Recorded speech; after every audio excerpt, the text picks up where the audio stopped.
નમસ્કાર વિદ્યાર્થી મિત્રો, આજે આપણે ધોરણ 10માં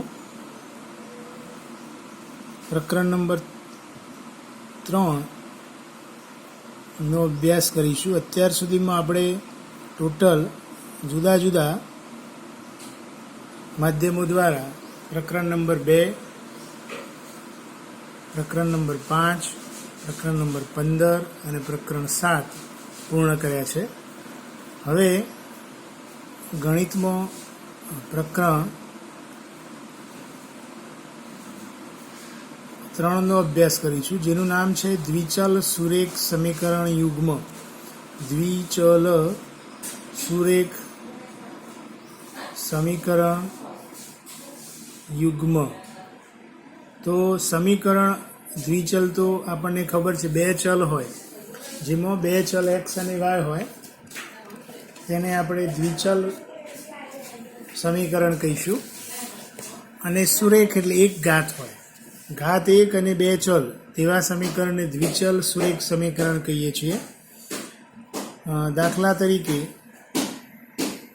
2x + 3y - 5 બરાબર 0 અથવા બરાબર 5, x - 3y - 5 અથવા 6 બરાબર 0. તો આ પ્રકારના સમીકરણને દ્વિચલ સુરેખ સમીકરણ કહેવાય છે. તો દ્વિચલ સુરેખ સમીકરણનું વ્યાપક સ્વરૂપ દ્વિચલ સુરેખ સમીકરણનું વ્યાપક એટલે કે આપણે જે સમીકરણ લખીશું એમાં શરતો સાથે આવી જાય કે સમીકરણમાં શું હોવું જોઈએ અને શું ના હોવું જોઈએ. બરાબર? તો દ્વિચલ સુરેખ સમીકરણનું વ્યાપક સ્વરૂપ છે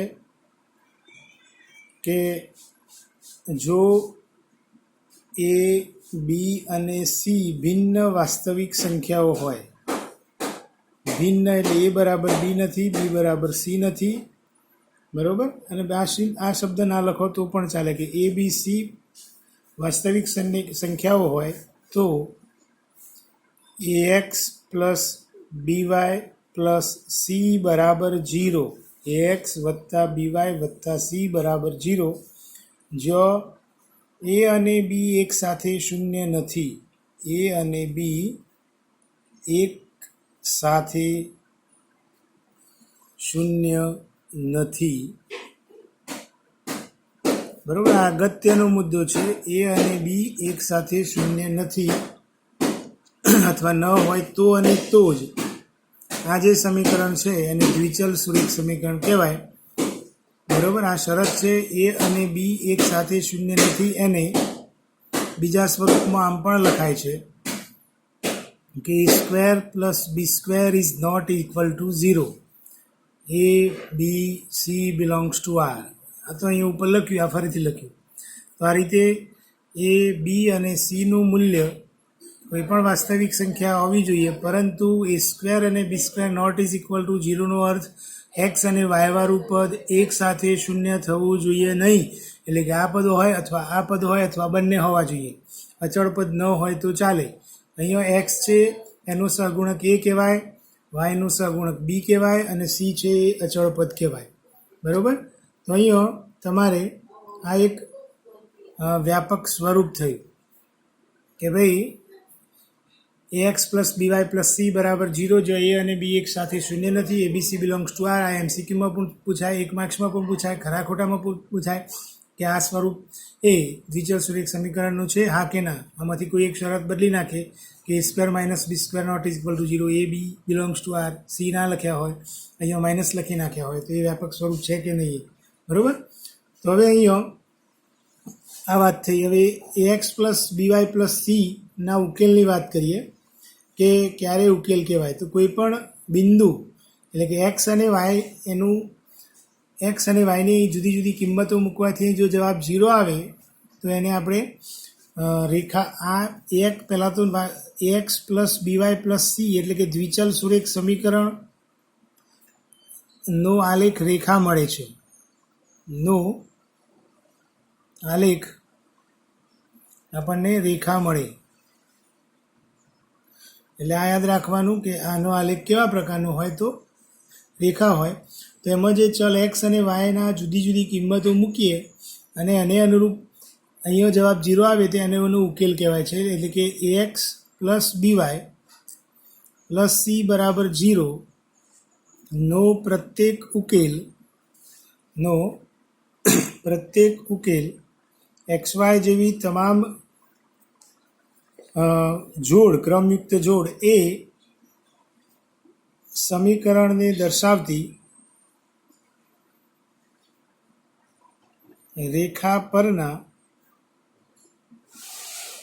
કોઈ બિંદુને સંગત હોય છે. એટલે કે એક્સ વાય જેવા તમામ બિંદુઓ આ રેખા પર હોય એક્સ પ્લસ બીવાય પ્લસ સીના. હવે આપણે સમીકરણ ચેપ્ટરનું નામ છે દ્વિચલ સુરેખ સમીકરણ યુગ્મ. યુગ્મ એટલે જોડ થાય. યુગ્મ એટલે આપણે અહીં વસ્તુ કરીશું જોડ. તો જોડ એટલે બે સમીકરણ આવે. તો ચલ એક્સ અને વાયમાં દ્વિચલ સુરેખ સમીકરણ યુગ્મનું વ્યાપક સ્વરૂપ.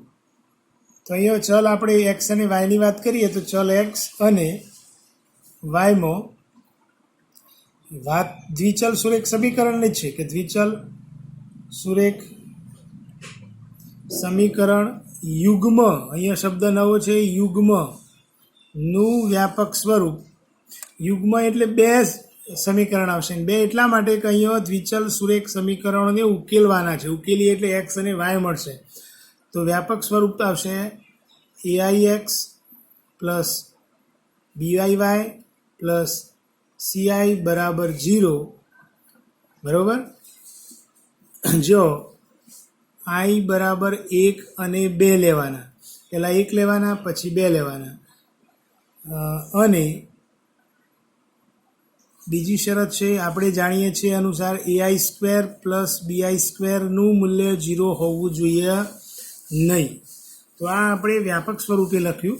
પણ આને આઈ બરાબર 1 અને 2 મૂકીએ તો જોડ શું થાય? ક્રમયુક્ત જોડ એટલે કે બે સમીકરણ યુગ્મની જોડ શું થાય? તો a1x plus b1y plus c1 બરાબર 0, a2x plus b2y plus c2 બરાબર 0.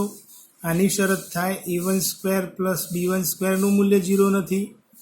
આની શરત થાય a2 સ્ક્વેર પ્લસ b2 સ્ક્વેરનું મૂલ્ય 0 નથી. અને a1, a2, b1, b2, c1 અને c2 તમામ વાસ્તવિક સંખ્યાઓ હોય.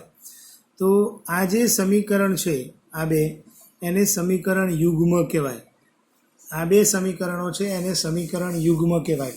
હવે કોઈ આ બે રેખાઓ થઈ એક્સ પ્લસ બીવાય પ્લસ સી એક રેખા છે. અહીંયા આપણે બે રેખાઓ મળી. તો આ બે રેખાઓ છેદે તો શું થાય? ન છેદે અથવા કેવા પ્રકારે ઉકેલ મળે? તો દ્વિચલ સુરેખ સમીકરણ એ રેખા છે. તો અહીંયા બે રેખાઓ થઈ. તો કોઈ પણ બે રેખાઓ માટે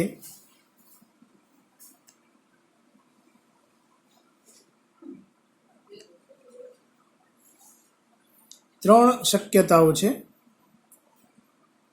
કોઈ પણ બે રેખાઓ માટે ત્રણ શક્યતાઓ છે, જે પૈકી એક અને માત્ર એક સત્ય હોય. ત્રણે ત્રણ એક સાથે શક્ય ના હોય. ત્રણે ત્રણ એક સાથે સત્ય હોય નહીં. પહેલી શરત શું છે? તો બે રેખાઓ અનન્ય બિંદુમાં છેદે અથવા એક બિંદુમાં છેદે. એક બિંદુમાં છેદશે. તેની આકૃતિ આવી શકે. આ બે સમીકરણો તમે દોરો તો આવી આ પ્રમાણે હોય. અથવા બીજું છે બે રેખાઓ છેદતી નથી. બે રેખાઓ છેદતી નથી. ક્યારે ન છેદે? જો એક જ સમતલમાં હોય તો એટલે કે તે પરસ્પર સમાંતર છે. એટલે કે પરસ્પર સમાંતર છે. એટલે કે આ પ્રમાણે હોય. બીજી આકૃતિ તમારી રેલવેના પાટાની જેમ, અથવા તમારી નોટબુક અથવા તમારો ચોપડો હોય તેના બે છેડાઓ આ પ્રમાણે. ત્રીજી છે બે રેખાઓ પરસ્પર સંપાતી હોય. બે રેખાઓ સંપાતી હોય. સંપાતી એટલે શું? તો સંપાતી એટલે એકની એક રેખાનું સમીકરણ જુદા જુદા સ્વરૂપે લખ્યું હોય. સમીકરણ એક જ થાય એટલે એકના ઉપર બીજી ઓવરલેપ થતી હોય તો આને સંપાતી રેખાઓ કહેવાય. તો આ પ્રમાણે આ સંપાતી શબ્દ આવ્યો, સમાંતર આવ્યો અને એક બિંદુમાં છેદે. એક બિંદુમાં છેદે તો જ ઉકેલ ગણ મળે અને ઉકેલ ગણ મળે તો જ શોધવાનો આવશે. તો આ વાત થઈ આપણી રેખાની. હવે તમારે આ રેખાઓમાં 3.1માં તો ખાલી તમારે આલેખની રીત, આ દ્વિચલ સમીકરણ, દ્વિચલ સુરેખ સમીકરણ યુગ્મના ઉકેલની રીતો. તો દ્વિચલ સુરેખ સમીકરણ યુગ્મના ઉકેલની 4 રીતો છે. તો પહેલી રીત છે આલેખની રીત, એટલે આલેખ દોરવાના અને પછી ઉકેલવાના. બીજી છે તમારે આદેશની રીત. ત્રીજી છે તમારે લોપની રીત અને ચોથી છે આપણી ચોકડી ગુણાકારની રીત. બરાબર? ચોકડી ગુણાકારની રીત. અત્યારે હાલ આને ચોકડી ગુણાકારની રીત કહેવાય છે. એને ક્રેમરનું સૂત્ર પણ કહેવાય છે. ક્રેમરની રીત પણ કહેવાય છે. 11 સાયન્સમાં આવશો એટલે એને ક્રેમરનું સૂત્ર પણ કહેવાય. તો આ સમીકરણ આપણે આપેલા હશે અને આલેખની રીતે ઉકેલીશું. બરાબર? એ પહેલાં આ ગમે તે રીતે ઉકેલીએ તો એ સમીકરણો સુસંગત છે કે નથી, સુસંગત હોય તો કેવી રીતે કેટલા ઉકેલ મળે, સુસંગત ના હોય તો કેટલા ઉકેલ મળે, સુસંગત ના હોય અને અનન્ય ઉકેલ ના મળે તો એ સિવાય ત્રીજો વિકલ્પ શું હોય, તો એની વાત કરીએ. તો પહેલાં શબ્દ નવો છે સુસંગત. તો સુસંગત દ્વિચલ સુરેખ સમીકરણ માટે સુસંગત એટલે શું? સુસંગત ક્યારે કહેવાય? બે સમીકરણ. એટલે કે જો દ્વિચલ સુરેખ સમીકરણ યુગ્મને એક પણ ઉકેલ ન હોય તેવું સમીકરણ યુગ્મ સુસંગત નથી તેમ કહેવાય.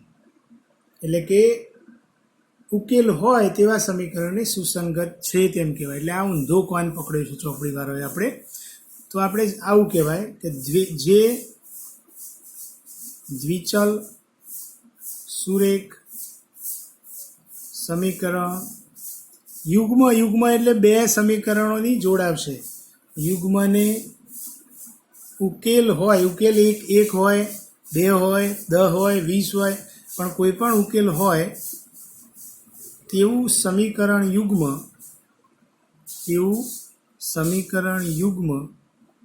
સુસંગત છે તેમ કહેવાય. સુસંગત છે તેમ કહેવાય. તો આ સુસંગતની વ્યાખ્યા. પણ સુસંગત ના હોય તો એને એટલે ઉકેલ ના મળે તો એને સુસંગત નથી તેમ કહેવાય. તો ઉકેલ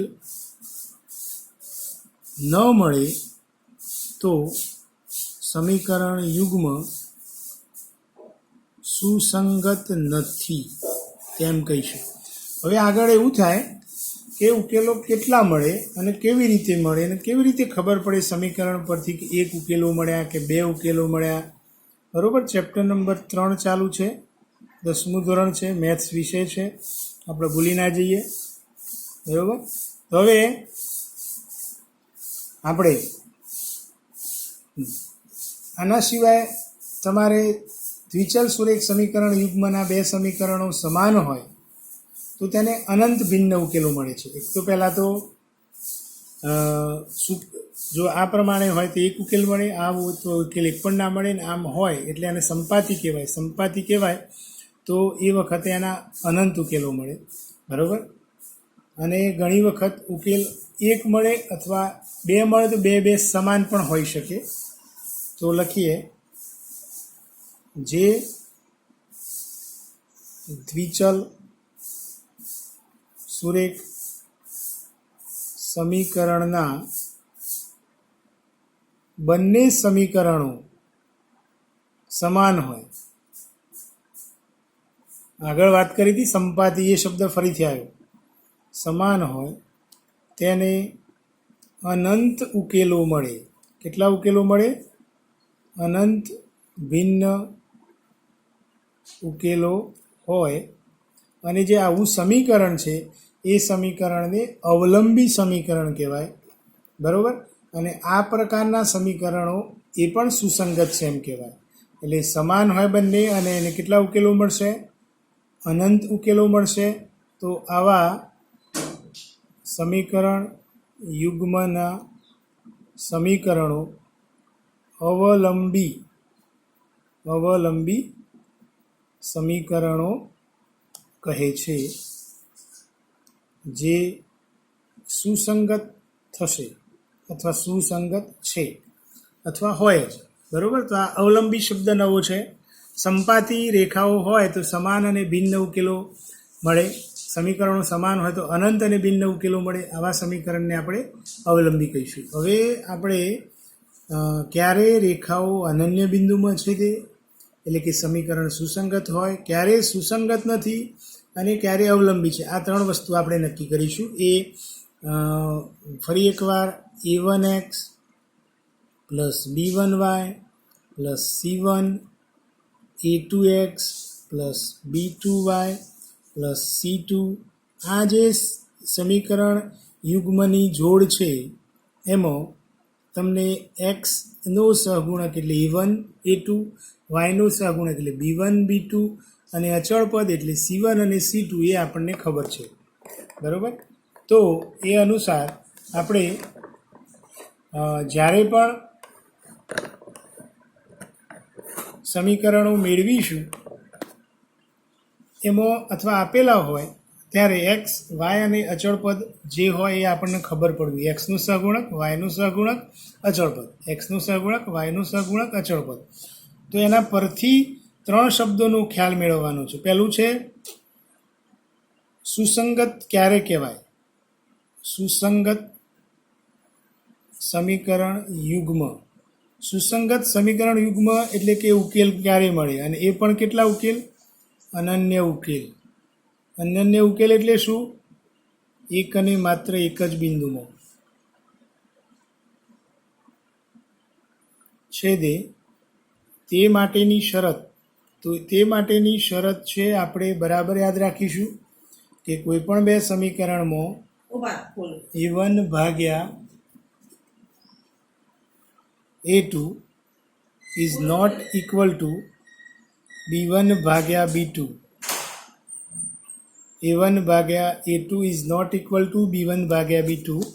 આવું થાય તો એ રેખાઓ સુસંગત છે એમ કહેવાય.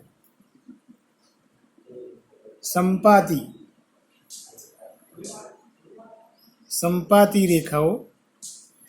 સંપાતી રેખાઓ હોય તો સંપાતી એટલે કે તમારે કેટલા ઉકેલ મળે? સમાન, આગળ લખ્યું એ પ્રમાણે અનંત. રેખાઓના એક્સ અને વાયના સહગુણકો સમાન હોય, સમાન અને અનંત ઉકેલો હોય. રેખાઓના સહગુણકો સમાન હોય. a1 ભાગ્યા a2 બરાબર b1 ભાગ્યા b2 બરાબર c1 ભાગ્યા c2 થાય તો આ સંપાતી રેખાઓ કહેવાય. એનું બીજું નામ ઓળખાયું અવલંબી રેખાઓ. શું નામ આપ્યું ભાઈ? અવલંબી રેખાઓ. ત્રીજું છે સમાંતર હોય. બે રેખાઓ સમાંતર હોય એટલે કે ઉકેલ ના મળે. ઉકેલ ન મળે તો એટલે શું કહેવાય? સુસંગત નથી. ઉકેલ ન મળે, સમાંતર હોય તો આ ત્રણે ત્રણ ક્યારે શક્ય બને? સમાંતર હોય અથવા ઉકેલ ન મળે અથવા સુસંગત નથી. તો એવું ચેક કરવા માટે a1 ભાગ્યા a2 is equal two b1 ભાગ્યા b2 થાય, પરંતુ a1 ભાગ્યા એટલે is not equal to c1 ભાગ્યા c2 થાય. આ બંને સરખા હોય પણ આ અને આ અથવા આ અને આ સમાન હોઈ શકે નહીં.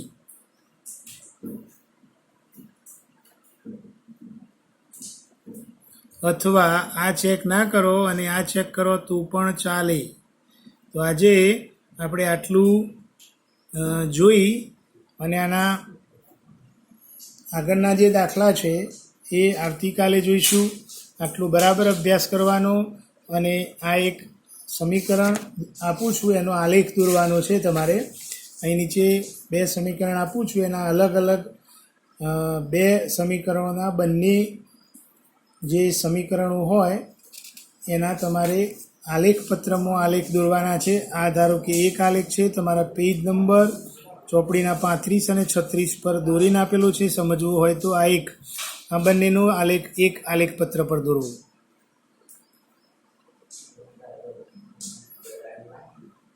અને બીજું છે કેવી રીતે દોરવું એ 9મા ધોરણમાં તમે શીખી ગયા છો. હજુ આપણે આવશે એટલે દોરાઈશું.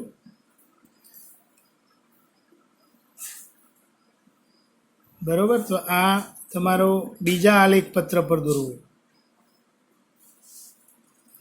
બીજા આલેખ પત્ર પર દોરવાનો. તો આટલું કામ આજે કરવાનું અને આવતીકાલે આગળ આપણે ભણીશું. ચલો, દરેક વિદ્યાર્થી મિત્રો બરાબર સમજી લે. બરાબર, આ ચેપ્ટર આખું અને તમારે સરસ રીતે સમજી અને જોડે જોડે બધા જ દાખલા ગણવાના. જય શ્રી કૃષ્ણ.